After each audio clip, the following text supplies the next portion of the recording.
Hello, everybody, and welcome to another episode of Tennis Channel Inside In on the Tennis Channel Podcast Network. Mitch Michals from the Santa Monica studios as we go into the month of late October into November. A lot of exciting action in the tennis calendar still unfolding.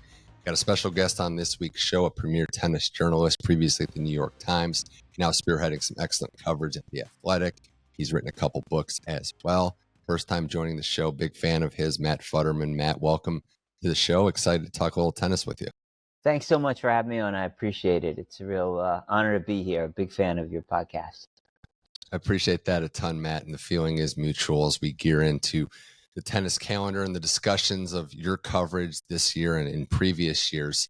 I want to know, as I do with all the first-time guests, your story and how you got involved into being a premier tennis journalist. Where did the itch come from for you to become a member of the media and then someone that's kind of spearheading tennis coverage? How did that process work for your career?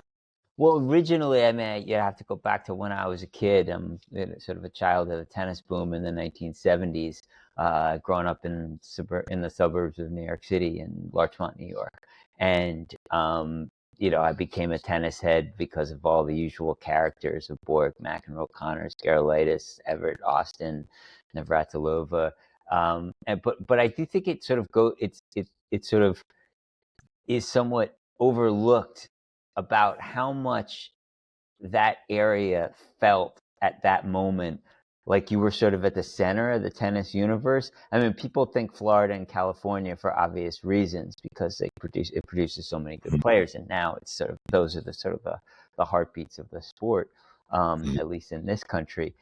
But at the time, I mean, I was a kid in the late 70s, and like McEnroe was a kid from Douglaston, Queens, whose father was a lawyer in New York, just like my father, who, he knew John McEnroe Sr. because my father was a corporate lawyer in New York, just like McEnroe's father was, or they were both partners at sort of not rival law firms, but law firms that were in the vicinity of each other. So there was that. I mean, Gerulaitis lived on Long Island. These two guys, the U.S. Open was 10 miles from my house. It was all just incredibly familiar. So it was familiar. It was close. I had a cousin who was older who would, end up in Studio 54 at 3:00 in the morning with Gerulaitis sometimes. He would always tell stories about he would be leaving Studio 54 as Gerulaitis and his crew would just be coming in the middle of the night. And, so that's how I sort of really sort of got the itch and played a lot of tennis growing up as well. Yeah, New York being the mecca, on and off court, as you just said with that last story. But there still is a reverence for New York City in the Open. But you hear guys of a certain era, guys and girls of a certain era, and they talk about how just important and special that time was. It makes a lot of sense. And I also think your story is interesting too. You're one of the last, I'd say, like original old school journalists. You're not that old, but like the media landscape has kind of changed. So I'm just curious your perspective on being an old school journalist at a time when the climate and, just coverage and how we access news is changing. Well, when you say old school, I hear the word old and I get like a little shiver up my spine. So I promise you, you're never going to you're never going to want to hear that part of it. I think you're using it. I'm going to take it as a compliment. I'm a thorough and a very careful journalist. I approach my stories like I'm looking for a handful of things in every story I write, and that's narrative, character, edge, tension, and I report the hell out of them, and that's sort of how I go about my work. I will say I don't know if that makes me old school or just thorough, and there's a number of people a lot younger than me who follow those same formulas who are really, really good and who are also, I guess, what you would call is old school. But if what you're talking about is well reported, thorough stories, that's it. That is how I like to think of my work. Yeah, it's definitely a compliment. Just want to clear that up. And I think it's good too that we're in an era where, and there's good to it. Obviously, players are taking control of their own media. They have their own podcasts, their own columns, their own with social media getting their story out there, there's still a very valuable place and need for thorough journalists to tell the stories in an unbiased way, because like I could tell my story, you could tell yours. We're going to have our natural biases in there.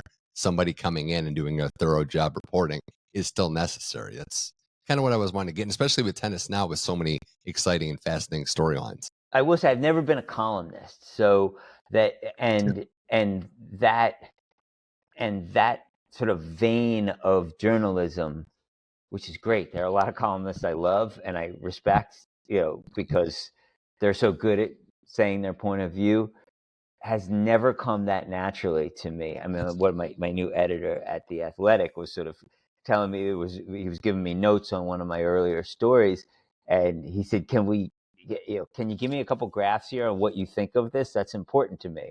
And, I haven't done very much of that in my career. I've written a few personal essays, so what you could call columns, I guess. But I don't really have takes. What there's a lot of takes out there these days, and that's not really my bag. I would much rather. Part of it is honestly, part of it is just skepticism, not only about things I hear, but also about things I think. I'm someone who I'll come to a conclusion, then I'll immediately try sort of talk myself out of it and give the other side of the argument. And so I also, and I also just think there's like a lot of takes out there, and I like not being that person, especially when when you're around these players, there's no one who's going to come after me and say, like, you shredded me in that column you wrote, because I don't really do shredding. Like, if you act terribly and I find out terrible things about you, then I'm going to write about it. But I'm not I'm not ripping people, especially if they don't play well or something like that. That's the beauty of tennis too, is, I don't consider myself an expert, but they can always prove you wrong by winning a match. And then I'm always evolving, like, well, I got that one wrong. Like, there's opinions, and I'll try to base some stuff on research as you do, but the players, they win a match. We're the first to say, look, we got that one wrong. They proved a lot of people wrong, and we've seen that. So I wanted to get to that, and I wanted to segue into the US Open, because that's your home tournament. That's something that's, an event that's held a lot of special and prestige in your life. But this last year, and it was good, kind of getting into this coverage, Matt, it's good to have a sense of normalcy after the pandemic, after not everyone here, the fans not being here. What were your memories, and what was your experience like this year, as it felt like we had our first real US Open in a couple of years? Yeah, this year it was a weird tournament in the sense that there weren't really very many memorable matches, but it was a great tournament at the same time. A lot of that, I think, is because of the two champions, Coco and Novak, who did just incredible things. And I'll start with Coco, because I'm a father of three girls who are just absolutely mad Coco fans. And so, I mean, the funny story is, probably the moment when they thought my career was coolest was, I think it was at last year's US Open. She maybe it was her quarterfinal match or it was a fourth round match, where she hit some great shot, and she like moved her fingers across her throat, almost like, and all of a sudden it went a little. There was this thing on Twitter that she had done a throat slash. The thing that's very, you don't do that. Like in the NFL, you can get thrown out of the game if you do that. So, and she came to the press conference after, and I asked her about it, and she was like, "What are you talking about? That's like my favorite singers, City Girl, Miami City Girls." Like, can't remember the name, and I had the same reaction as I'm saying now, and she's like, and I said, Coco, I'm like a 50-something guy. Like, I'm boring. Like, I have no idea what you're talking about. Right. And the clip of that like went kind of viral. And it's like, I got home that night and my girls were like, "Oh, Coco slayed you today." So That's funny. And it was all over TikTok. And so, yeah, I don't know how we got onto that, but that was, so my daughters are huge fans of Coco, and I could just feel it. every day in the tournament, you could feel in the city, everybody was asking me about Coco every day. When is she playing again? Did you see this?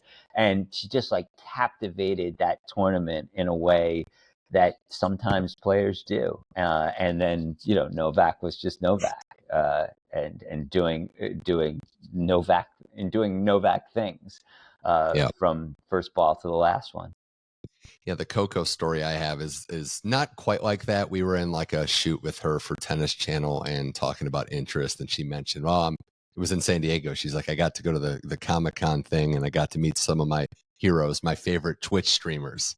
And Right. these are people we were in their like 30s, and we're just like, we don't know who this I is have a new no idea who you're talking about. Miami City Girls Yeah, was, I think, the name of the group, yeah. and But and they're great. I just they're not, they're not in my not in my oeuvre. I can go deep with Brad Gilbert on classic on his on musical taste, or even with Iga, who actually has a real hard sort of classic even rock itch.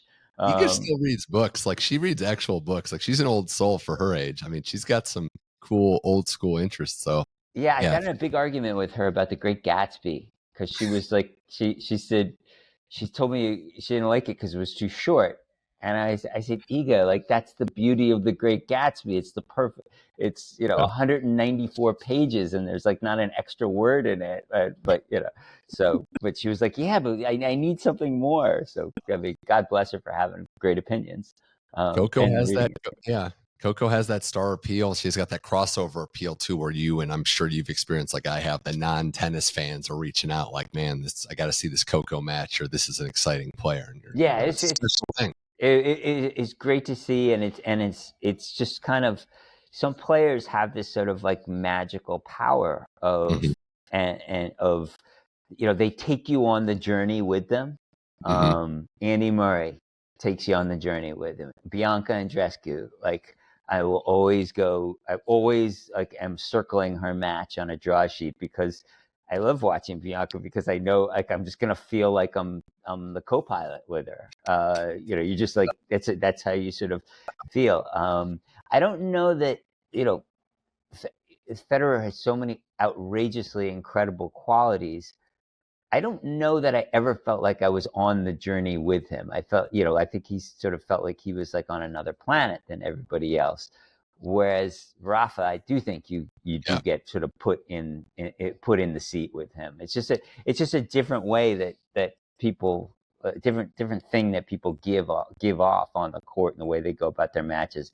And Coco, you certainly get into it with her. There's no question. With Federer, it's like you're watching an artist in motion. You're watching a genius at work, Yeah, and it's magical. I mean, it was the same. I think it was, there was this sort of similar thing with Tiger Woods. It was just he was sort of doing things.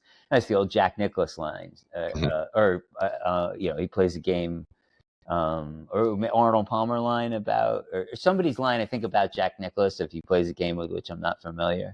Yeah, I forget who it was who said that. It's embarrassing because I've known it. I've known exactly who said that at well, times. But yeah. Anyway. maybe it'll come before we wrap this up. We still got some time here. I did want to get your take on some of the pieces you've written for The Athletic recently, and highlighting some of the young players that are on the rise in both the ATP and WTA. Now, some are more common than others. You really obviously know what you're talking about because you were going down, 5, 6 deep with players that might not be as noticed. So on the ATP side, you got Ben Shelton. Obviously, we've seen what he's done. Sebastian Korda in that American class right there with him. Arthur Fees, Jack Draper, Yuri Laheka, any of those players in particular, and this is your chance to maybe speak more about them. Now, anything else you wanted to add, players that you think of that group, or maybe others that are ones to watch for 2024 and beyond that are going to theoretically have a rise that we should be paying attention to? I do think Arthur Feast is like if you're going to a tournament and he's in the tournament, go to his match. Like Mm. circle that one and go to his match. A friend of mine had that experience at the Open. She texted me that like the morning, and she's like, "Where are you? What should I go do? What should I go see?" And I was like, "Just go sit on." It was on court 12 or whatever it was, court 14. I was like, "Go to court 14." watch Arthur Fils. She's like, Arthur who? Because she hadn't heard of him. And I was Yeah. like, why? And I said, you'll see. And like 4 games in, she sends me a note. She's like, I get it. And, Yeah. he just, like, the ball explodes off his racket. He's a lightning bolt running around the court. His movement is there. His eyes are alive. And he's like, he's young, he's raw, but he is just an absolutely great watch, in a way Mhm. that, even that some players who are also young and probably maybe better than he is, or more proven at this point than him, they're Mhm. just a different watch. But he is Yeah. not. He is someone that, like, if he could become just a really, really big star in that crossover way that we were talking about previously. We had the same reaction watching him for the first time, and he's shown a lot of grit in winning some of these matches like a veteran. It hasn't just been the hot shots. Like he's figured some stuff out and developed just in the last 6 months. So he's one to watch for sure. The Americans, and Shelton's into the top 15 now. Korda's, got healthy again. Seems like he's right. Matt, I think with them, the thing I wanted to talk to you about is they just seem like different breeds of athletes. I know tennis player are exceptional athletes, some of the best in the world. But when I watch Korda and Shelton play, I see them as different freakish athletes for a tennis court that maybe the game's not used to. I do think you're right. I think it's especially noteworthy about the other sports that they played growing up. Mm-hmm. I mean, even though Korda only played hockey until he was 11, I think there was some value to that, especially because he was playing on he was playing on a little junior club team, and he has some friends, I think, who are in the NHL. He Yeah. knew some, like, good players, so he was at a pretty high, he was at a pretty high level for his age group. And you also saw Shelton. Shelton played football, and yeah, I'm whatever whatever your pursuit is, whatever sport what I'm covering, the value of playing other sports and not specializing too early, it cannot be, it cannot be overestimated. And I think you even see that. Look, you see it with, Djokovic is a terrific skier. There's no question. Like, he would. I would love to. I'm a big skier myself, not nearly as good as I'm sure Djokovic and Yannick Sinner are, but I would love to see, I would love to go down a mountain with those guys and just Yeah. see how incredible, what incredible Right. Right. balance they are. Because, I once did a story in the winter, covering the Winter Olympics, about who the best athletes were at the Olympics, and I was asking all the different athletes and coaches and things like that who they thought, and they pretty much came down that it was probably the downhill skiers were the best athletes. And I think it was largely because of their balance. And Yeah. so yes, I do think what you say is correct, that there's something else that they bring Mhm. to it. Tommy Paul, though, I think, is a pretty good baseball player. Yeah. I think that was right. I think he mentioned that too. Yeah, he Yeah. definitely mentioned it to me. He was pretty good, I think. I mean, and you look at him, and you look at his quick hands, and he's someone like you. He just has he kind of looks like a baseball player too. Yeah. With his eyes, you can sort of really picture him in a batter's box with Yeah. with 2 outs and 2 Yeah. on in the 8th inning.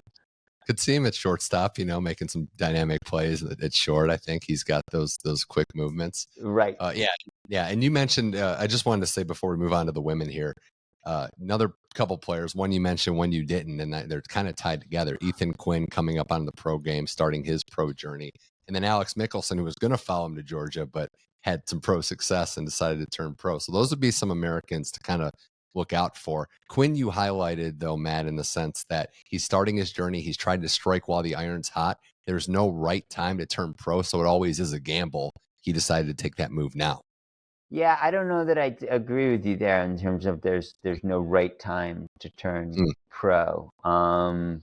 Jennifer Capriati turned pro too early. Like, yes, there was no one else for her to beat, but yeah. that didn't turn out. But I mean, you look at the results. Tommy Paul turned pro at the wrong time. And I'm not, and that's not me saying that. That's Tommy saying that. He was miserable. He was miserable. Didn't get great results.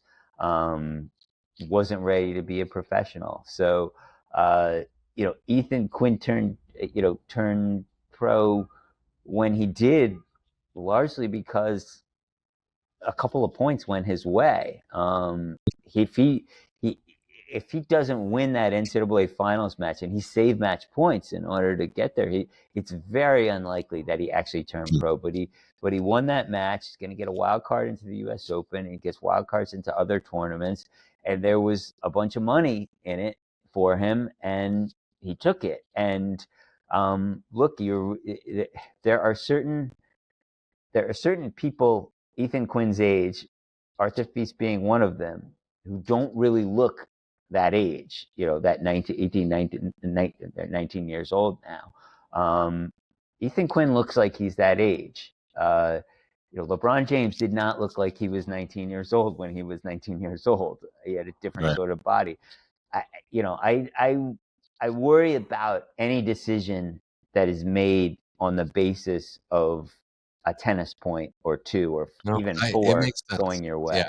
So it makes yeah. It may turn out great. He may win the U.S. Open next year and have a meteoric rise the way Shelton did after he won the NCAAs. And if he does, more power to him.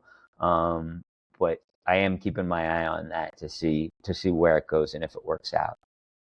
We're with Matt Futterman here on Tennis Channel Inside In. That was a lot of good intel on the ATP players that are rising to watch on the young side. I'd ask you the same for the women because you wrote an outstanding piece on that as well.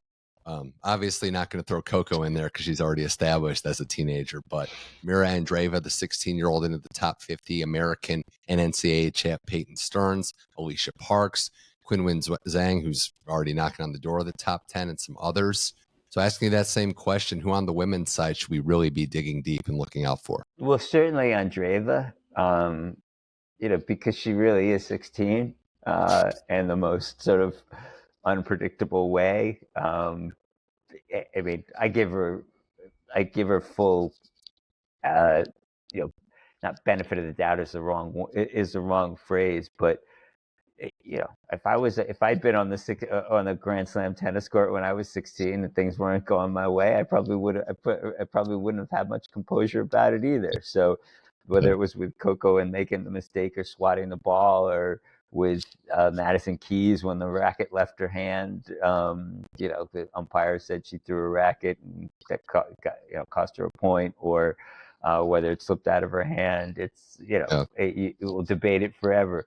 But these things happen when you're a teenager, and that's what's great about watching her. And she is a beautiful player to watch. She has so much raw talent, and Coco talked, I think it was last year.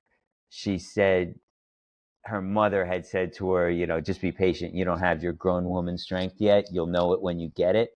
Mira Andreeva does not have her grown-up strength yet. When she gets her grown-up strength, she's going to be something to watch out for. It's scary to think because she is pretty strong already, but I agree there's still a lot of development there. And if she's this good as that raw, unmolded clay, what's the ceiling like? And it's scary to think about because she's already notched some pretty big wins. The Americans you mentioned, I mean, Alicia Parks has some serious weapons, has been rounding into form herself. And I love watching Peyton Stearns play because maybe to steal a phrase from another sport, like I'm a big hockey fan as well, she's got some jam out there. Yeah. She's always fighting. She's passionate. And I would just like that approach. I think that's going to serve her well as she continues to improve. Right. She's not, I mean, there was a phrase that I'm a big it was, even though I covered them for a while, and I'm much less of a fan than I was before I covered them, but I grew up a Yankee fan. And then, covering Joe Torre was really interesting. He's a really thoughtful, fascinating guy. Yeah. And he had this phrase that he used to say about young players. He used to say he's not afraid of the field. And it's sort of really and this is what he would say about, a minor league player that would get called up, and Torre was great. Like, guy would get called up from AAA, he would get off the bus at 3 o'clock. Tori would have him in the starting lineup at 7:30. I mean, like he wanted to see, like, you know what, Yeah. who are you? Let's see who you are. Let's see how you react to this. And you know, if you pass the test, he would say he's not afraid of the field.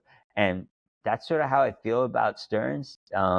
Seeing her, it's just a sense you get that she did that. You know, she loses matches. She does. You know, but it's not because it doesn't appear that it's ever that the moment is too big for her. I mean, she loses matches. She loses third sets. Yes, that happens, but she doesn't seem to freeze up in a way. And like I said, she's just a gritty, great watch. But I also think that in saying that, she's a really great ball striker. She has I mean, she's gonna only get smarter on the tennis court, and she's already pretty darn smart. I thought she was a much different player in the U.S. Open than she was at Indian Wells. So, and she beat Ostapenko in the French Open, and you know, on clay, and there's like a handful of times she had played on red clay in her life, certainly not at that level. And I think that just shows you like how adaptable she can be. Yeah, and that Indian Wells, the player you mentioned earlier, you like Bianca Andreescu. That was a heck of a match. Like I saw some of it in person, and I was marveling at both of them. I was there. Yeah, I was there as well, and it was an absolute slugfest, right? It was a scene too. You had American, Canadian fans. You had a lot of energy. It was good. I loved it. I thought, terrific. It was just terrific to watch, and that was the first time where I thought, like, wow, this is a college player who is not afraid of like this. And it was loud. It was kind of cool that night. I mean, there was a lot that you could have, and Bianca Andreescu playing pretty darn good tennis was on the other side of the net. And you know, she was sort of right there with her. I wanted to ask you about another piece you wrote. It's the Coco Gauff piece in terms of her winning a slam and what that means and the pressure she's going to face going forward as a teenage slam winner. And you did a good job highlighting that it's not a guarantee that this goes great afterwards. We know Coco's makeup and how she's handled this with her incredible maturity, but you listed a lot of players that unfortunately did kind of peak when they win that first slam. Looking at it from both perspectives, historically and Coco individually, how do you see this outlook going as you use history as a reference point? Well, I can tell you, I'm gonna rely on my reporting and the people who are smarter than me, namely Chris Evert and Tracy Austin, who both were teenage slam champions. And Tracy said it was like the greatest thing that ever happened to her, because she's like, I felt like I had the keys to the lock, and you know, I was never gonna have to answer that question in my again, like, could I win a slam? Yeah, I could win a slam. Now, next question. And I know not only can I win a slam, but I know how to do it. It was funny in that conversation. She said, you know, the thing that I often think gets overlooked, you know, this is 40, you know, going on 40 years later. She said, I beat Chrissy and Martina back to back in that tournament, and I don't think anybody actually remembers that. She said that was pretty impressive. And they're like, yeah, actually, Tracy, you know, point taken. That was impressive. So I think I included that in the story. But so she thought it was going to be really, really empowering, and I think Chrissy did too. And I do think it is going to be particularly empowering for Coco. And I would say that largely because I think Coco, even though she won that slam, I think she still thinks she's just got a long way to improve. I think she knows she's going to get stronger. I think she believes she can get better. I think she put it last year, because I asked her the question. I was in Australia. I think I asked her how much of who you're going to be are you right now? And I think her answer was about 60. I think it was funny because it was almost the same as what Juan Carlos said about Carlitos, which was that he was about at like 65% of his capabilities. And she said that too, not necessarily referencing him, but she said, like, I think I'm probably around there. She said, because if you look, and she's very analytical about it. She said, if you look at where people are winning their first slam, she's like, a lot of them, it's between like 21 and 26. She's like, so I actually have some time. And I think, and that sort of seems to be, those seem to be the peak years of female tennis players these days. So it's a good point. Yeah. Yeah. And I also think in a weird way, the presence of Iga Swiatek is going to help Coco, because she's like, we're not expecting Coco to go on this reign where she just now takes over women's tennis, because Iga's there. Iga's still unimproved it in Asia in their last match, has the hammer in their head to head. There's still this great player for Coco to chase, measure herself up against, and improve. That rivalry, I do expect Coco to get a few more on her, but Iga's still there, still, in my opinion, going to be, until proven otherwise, especially the French, knocked off her mantle. So I think it's great. And I think we're starting to get, Matt, some more dynamic rivalries at the very top of the women's game. I really would love to see them play another time in Paris specifically. I mean, I know that's Iga's wheelhouse and she rules it there, but people forget how good. I don't think people forget, actually. I think people know, but they get reminded every year of how good Coco can be on clay, and especially if she keeps playing with this sort of new strategy. I mean, the getting the shape onto her shots could really work in clay, and the ball just it's sort of the same thing with Iga. It sort of pops right into her strike zone, and it's just sort of like she's built to chase. She's built to run all day. So I do hope that, like, that is one. If I could put that match in one place next year, I would love to see it in Roland Garros. Well, wrapping up here with Matt Futterman, a couple more things. Writer for The Athletic, outstanding tennis coverage there. Just going forward with the still developing story with Simona Halep, and this is where we put the serious head on for this discussion. There is an appeal that came out today that she's going to be appealing the suspension. This is a huge fight, the fight of her life, as you put it, because essentially her career is probably going to wind down if it's upheld. Covering this story and then just the next steps, what should we be aware of as this process continues to play out? Halep fighting a performance-enhancing drug charge against her as she tries to get back on the court and get this reversed. Well, first thing I would say is, it's unfortunate about how little we can be aware of with this. One complaint I have as a reporter who thinks, sunshine is the best disinfectant. Unlike in an American court, the filings in this process are confidential. I don't know why. Maybe they think it's to protect the privacy, but when you get to the Court of Arbitration for Sport, there's already been a ruling. I think it's a bad system. I like things to happen out in the open. I know if I were a defendant in a case, I think I would want everything to be public and out in the open, because I think it sort of guarantees that the authorities, who pretty much always have the leg up in these situations, have to behave to a certain standard and meet a certain standard, which is the standard of the public. So that's a challenge. I have a lot of. One thing I do have a good bit of experience on is covering doping cases.